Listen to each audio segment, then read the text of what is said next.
ला आज त पानी पनि पर्न आँट्यो यत्रो जङ्गलबाट एक्लै हिँडेर कसरी जानु डरै लाग्दो कति लामो छ त्यो पनि को हो यहाँ चाहिँ फेरि भगवान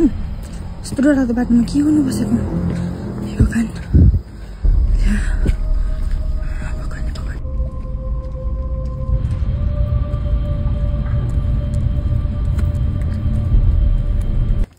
हाम्रो साथीसँग क्याम्प गर्दाखेरि बिचारा बहिनी एक्लै जाँदैछ यस्तो जङ्गल घारी हेर मान्छे पनि बेसी हुँदैन अहिलेको जमानामा कस्तो कस्तो हुँदैछ पर रोडसम्म पुऱ्याइदिउँ होइन जाउँ न अन्त मेन रोडसम्म पुऱ्याइदिउँ न भोलिँदै जाउँ होइन याद पनि गर्दैन बिस्तारै जाउँ न बिचारा बहिनी पनि डराउँछ कि नभन्नु कि ल बिस्तारै पुऱ्याइदिउँ पर्छ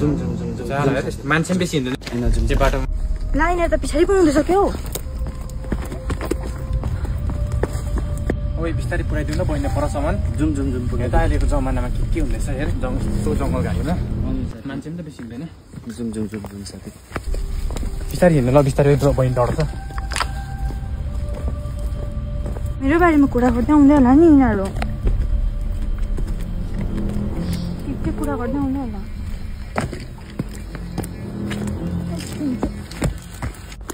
ओइ किन बचाएको तिमीहरूले मलाई किन बचाएको मलाई खेदेको मलाई प्लिज घर जान्दिनँ मलाई पनि घरमा पर्खिरहेको हुन्छ हो मलाई पुरा डर लाग्दैछ है म त हिर्काइदिन्छु ढुङ्गाले बहिनी त्यो ढुङ्गा राख्नु त भुइँमा ढुङ्गा राख्नु त सुन्नु त हामी त्यही यस्तो जङ्गलबाट तिमी एक्लै हिँड्दैछौ हामीलाई आफ्नै दाजुभाइ सम्झिनु होइन तिमीलाई मेन रोडसम्म पुऱ्याइदिउँ भनेर गएको बुझ्यो यस्तो हेर अहिले जमाना ठिक छैन अहिले कस्तो हुँदैछ होइन तिमीलाई मेन रोडसम्म पुऱ्याइदिन्छु ल हामी म्याच छ नि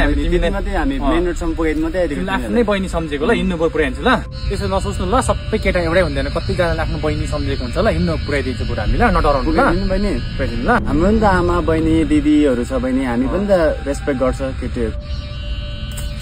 उसो भने हुन्छ तपाईँहरू तर पछि हिँड्नुहोस् म अलिक अगाडि नै हिँड्छु हुन्छ बहिनी तिमी अगाडि हिँड कि हामी पछि हिँडिदिन्छ नि ल आधी बाटोसम्म हुन्छ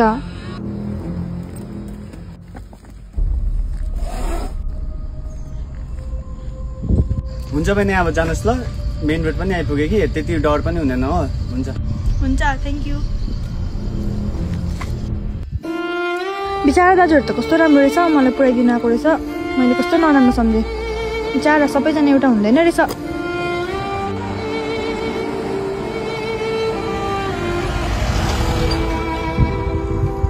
thank you so much for watching this video guys यो भिडियोको थ्रुबाट त हामीले के भन्नु चाहेको भन्दाखेरि चाहिँ है अब हाम्रो सबै केटाहरू एउटा हुँदैन है अन्त केटाहरूमा चाहिँ हाम्रो वुमनहरूको केटीहरूमा भन्दाखेरि चाहिँ बेसी बल हुन्छ किनभने बल तागत बेसी हुन्छ किनभने हामीले गर्ल्सहरूलाई प्रोटेक्ट गर्नु सक्नुपर्छ है हामीले सबैलाई केयर गरौँ सबैले आफ्नो सोचौँ आफ्नै आमा आफ्नै दिदी सबैले आफ्नो सोचौँ है सबैलाई एउटा रेस्पेक्ट दिउँ है त thank you so much guys